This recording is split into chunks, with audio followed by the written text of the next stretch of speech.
Hello, my friends, and welcome to another episode of 30 Albums for 30 Years. I am your host, Jay Sweet. No need to call for an exterminator. It's time to meet those lovable bugs known as the Beatles. So, if there's a world 200 years from now, and there's a guy like me still teaching music appreciation classes at some university, probably on Mars, the one band from the 20th century that will be discussed would be the Beatles.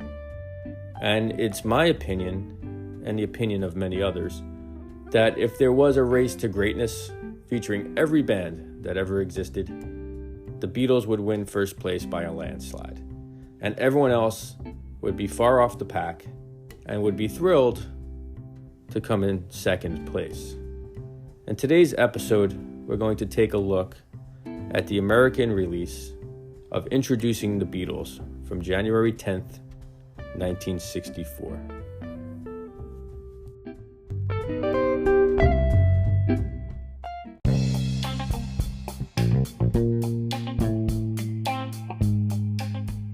All right, so let's get into it. The Beatles' origin story. The Beatles' origin story begins in Liverpool, England in 1957 when 16-year-old John Lennon meets 15-year-old Paul McCartney.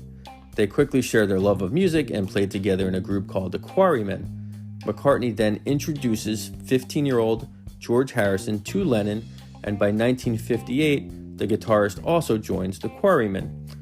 1959, the Quarrymen break up, and with the addition of John Lennon's art school friend Stu Sutcliffe on bass and drummer Pete Best, Lennon, McCartney, Harrison, Sutcliffe, and Best formed the Silver Beatles. And by 1960, that name shortened to the Beatles. So this five-piece group starts working in clubs in Hamburg, Germany, most notably the Cavern Club, and they gain a solid local following over the next 2 years, playing a ton of gigs. During this time, they meet manager Brian Epstein, who becomes instrumental in helping to promote the band. And sadly, also around this time, Stu Sutcliffe, who was really more interested in painting than music, passes away at only the age of 21. This is 1962, of a brain hemorrhage. So at this point, Paul McCartney shifts from the guitar to the bass, and the band is now a four-piece group. In 1962, producer, musician extraordinaire George Martin of EMI, Parlophone Records, enters the Beatles universe and begins recording the group and arranging for the group. Martin was this brilliant, classically trained musician who really helped to shape the Beatles songs and basically served as the fifth Beatle when it came to studio activities, and also helped the group to write. The band made their first recording in London on June 6th, 1962. George Martin was not happy with the drumming of Pete Best, and the group really was already considering replacing Best. And they did so in August of 1962 with Ringo Starr. Starr was working at the time with Rory Storm and the Hurricanes, and then joins the Beatles. So on February 11th, 1963, the Beatles record 10 songs in one day, leading to the UK debut album, Please Please Me, which was released in the UK in January 1963. And it went to number one in England, and what ensued was Beatles Mania.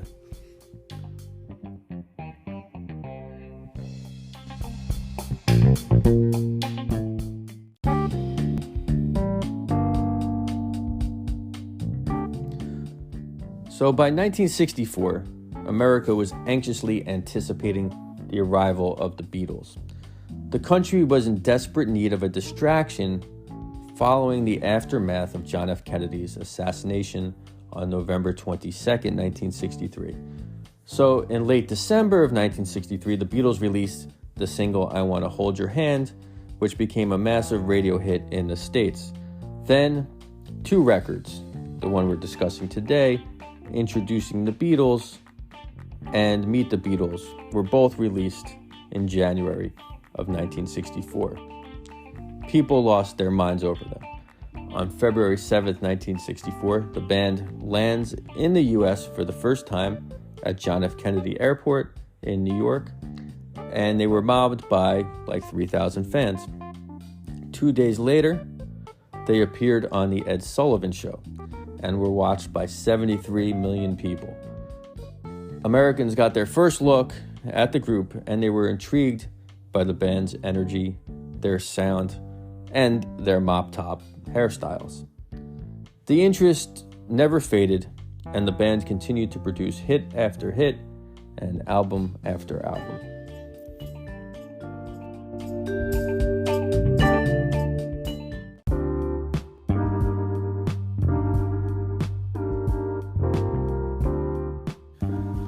Tracking early Beatles albums can get confusing, and that's because there were UK releases and there were American releases, and some of those albums shared the same materials. Introducing the Beatles was the first American release. Now even that gets confusing because there are two versions of that record. The initial version was scheduled for release in July of 1963, but negotiating rights between England and America became complicated, and the album was held from release until January 10th, 1964. Now, 10 days later, the Beatles released their second US album, Meet the Beatles. So first we're introduced to the Beatles, and then we meet the Beatles.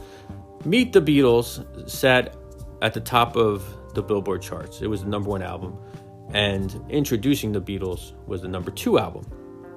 Now, for record collectors, an original version, version 1, of Introducing the Beatles can be quite valuable, but you have to be careful because there are a lot of counterfeit copies of that record. Part of the interest in the original limited release, version number 1, was that it included the songs Love Me Do and P.S. I Love You. But Capitol Records then sued Beechwood Music over publishing rights, and the songs were removed from the album and replaced with the songs Ask Me Why and Please Please Me. Now, regardless of the version of the album, they both serve as fantastic introductions to the Beatles on the American market. For our purposes, we will be evaluating both version number 1 and version number 2.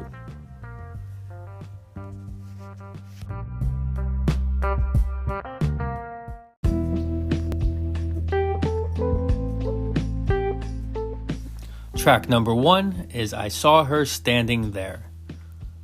The song was the B-side to I Wanna Hold Your Hand, and I Saw Her Standing There charted as high as 14 on the US Billboard charts, and was number 1 in Denmark, Canada, Australia, and New Zealand.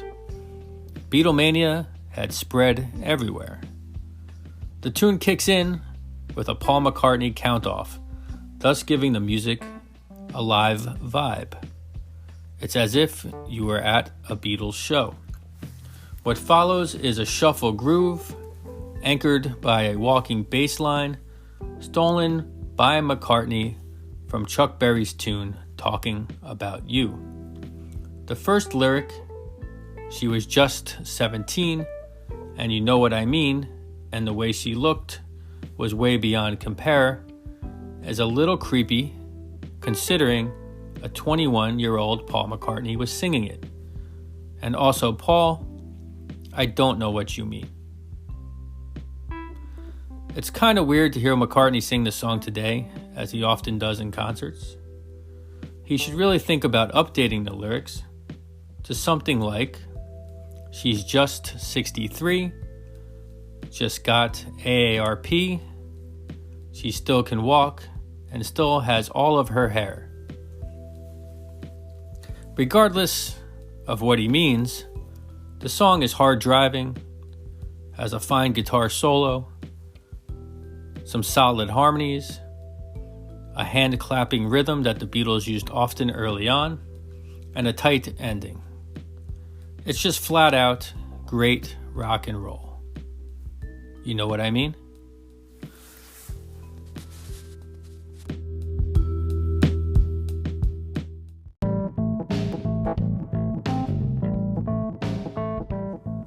Track number 2 is Misery. Misery was a Lennon and McCartney collaboration. In 1963, singer Kenny Lynch recorded the tune, making it the first remake of a Beatles song. There would be many, many, many, many more. The lyrics are about a sad sack who's unhappy because the world is treating him bad. It's kind of an up-tempo number for a song called Misery, and be sure to take notice of George Martin on the piano.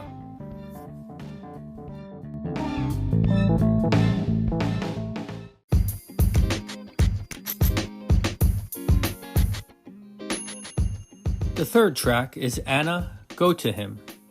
The song is a cover of a tune by country soul singer Arthur Alexander that was often performed as part of the Beatles' early live sets. Lennon takes the lead vocals on this track, and lyrically, it's a breakup song in which Anna is given the go-ahead to go date another guy, even though the narrator is still in love with her. Supposedly, John Lennon had a bad cold on the day in which it was recorded, and you can kind of hear him struggle vocally.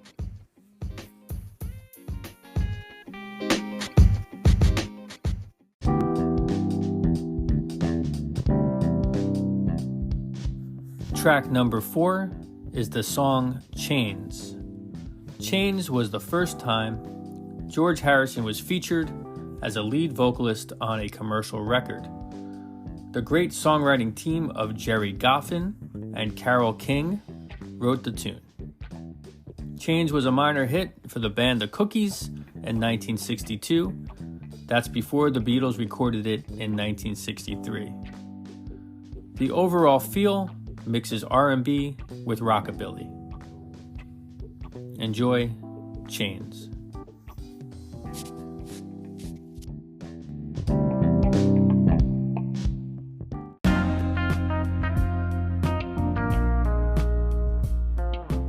Track number 5 is Boys. Boys was the first recording featuring Ringo Starr as a lead vocalist on a Beatles record. The Shirelles originally recorded the song in 1960 as a B-side to their hit, Will You Still Love Me Tomorrow? I always found it somewhat weird that they chose to sing a song about boys as one of the cover tunes on the album. But Ringo often sang the song live with the group early on, and they probably needed material. George Harrison takes a solo on the cut. It's one of his earliest on record, and the song's chorus sounds very much like Ray Charles's What'd I Say? Hit it, boys.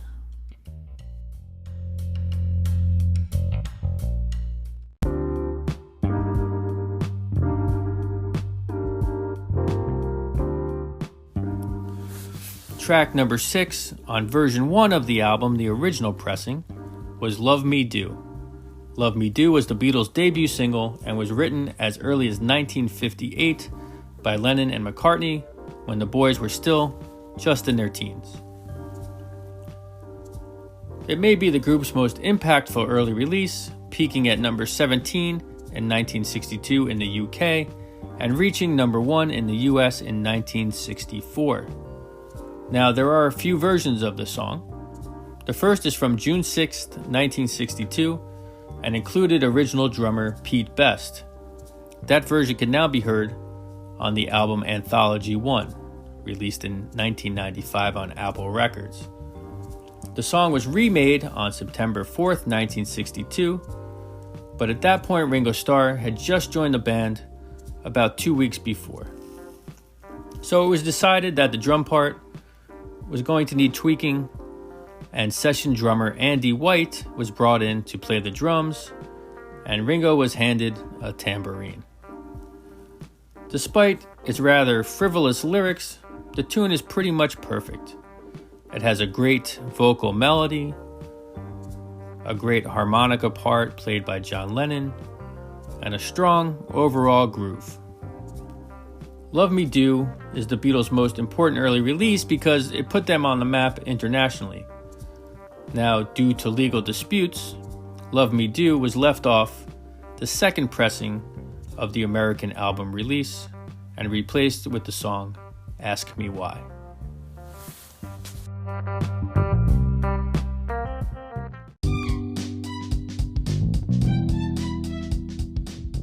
Closing out the first side of the album on the second version of Introducing the Beatles was Ask Me Why. Ask Me Why was structurally unique for an early pop tune because it contained 3 verse variants. It also includes some pretty jazzy harmonies. The song was mainly written by John Lennon, and it's a solid tune, but I'm not sure it really was a suitable replacement for Love Me Do.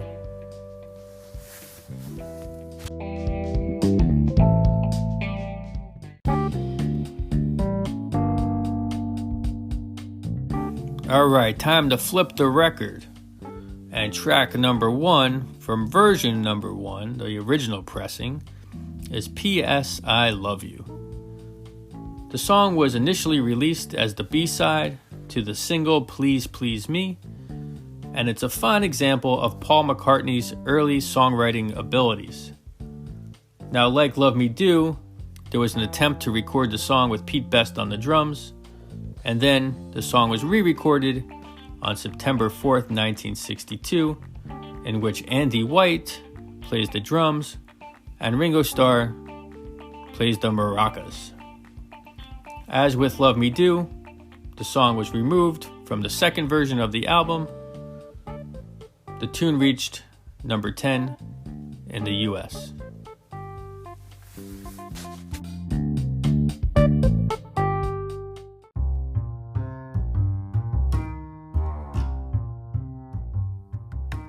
Now, replacing P.S. I Love You on the second version of side 2 of Introducing the Beatles was Please, Please Me. The song was a follow-up single to Love Me Do and another early original hit for the Beatles, charting in at number 3. It showed that the group was not a one-hit wonder. Far from it, in fact.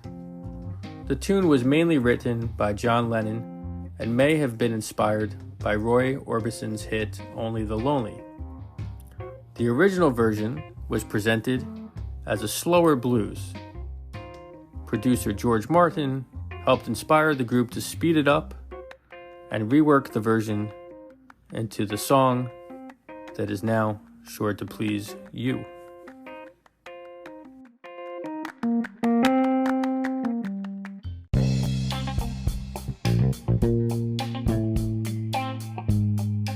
Track number 2 of side 2 is Baby It's You.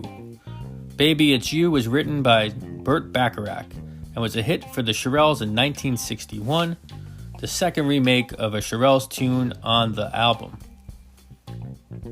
Sung by John Lennon, the song was released as a single, but only charted at 67. Take notice of George Martin playing the celeste during the guitar solo. The celeste is a keyboard-type instrument that's not often associated with rock and roll. The boys often included Baby It's You in their early live sets.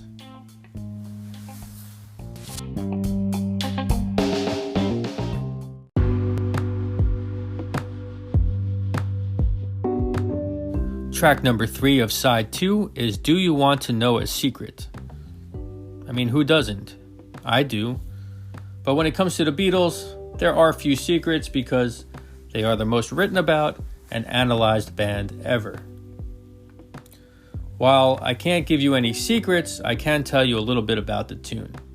The song was inspired by Wishing Well from the Disney film Snow White and the Seven Dwarfs, a song that John Lennon's mother, Julia, would sing to him.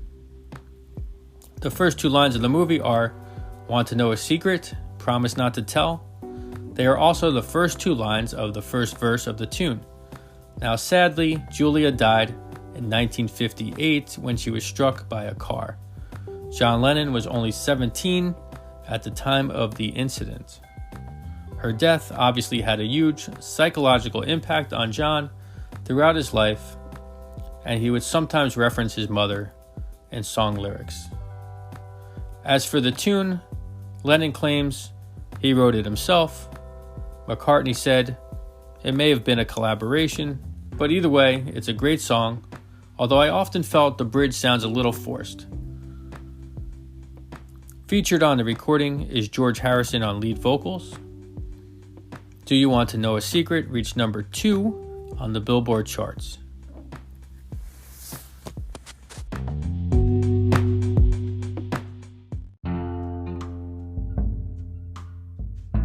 Track number 4 of side 2, There's a Place. There's a Place shows some early depth in terms of John Lennon's lyric writing. The song is about overcoming loneliness. The tune may have been inspired by the song There's a Place for Us from the hit musical West Side Story. Musically, John Lennon is trying to channel a Motown vibe with the tune. It was released as the B-side to Twist and Shout, and There's a Place was not a big hit for the band. It reached only number 74 on the Billboard charts. Although the music is upbeat, the tune does have a certain sadness to it.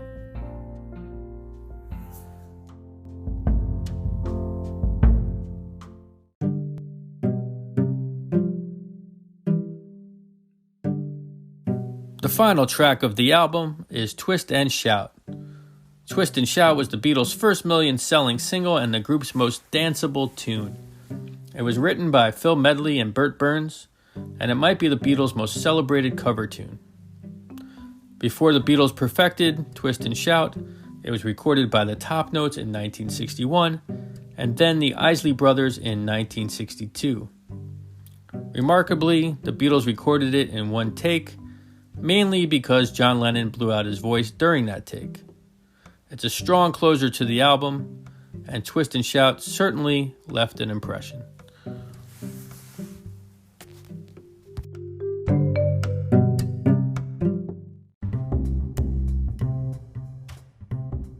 All right, my friends, we did it. We made it to the end of the album, and we are better for it. With this record, fans everywhere were being introduced to the greatest rock band that ever was or ever will be.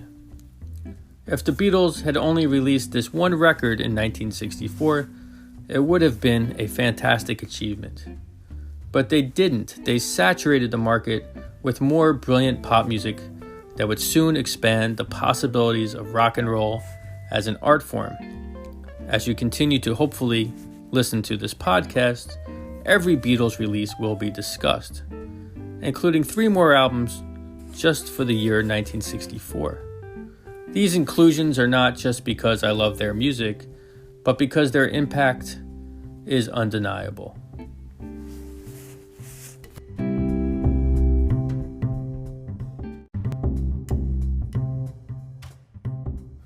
Once again, I want to thank you for listening to the podcast. I really do appreciate it. It's a pleasure doing it, and I hope that you help spread the word. For more information on future casts and on the albums, go to 30albumsfor30years.com. Plus, I'd love to hear from you, so reach out on social media or email me at 30albumsfor30years@gmail.com. Let's keep the music alive.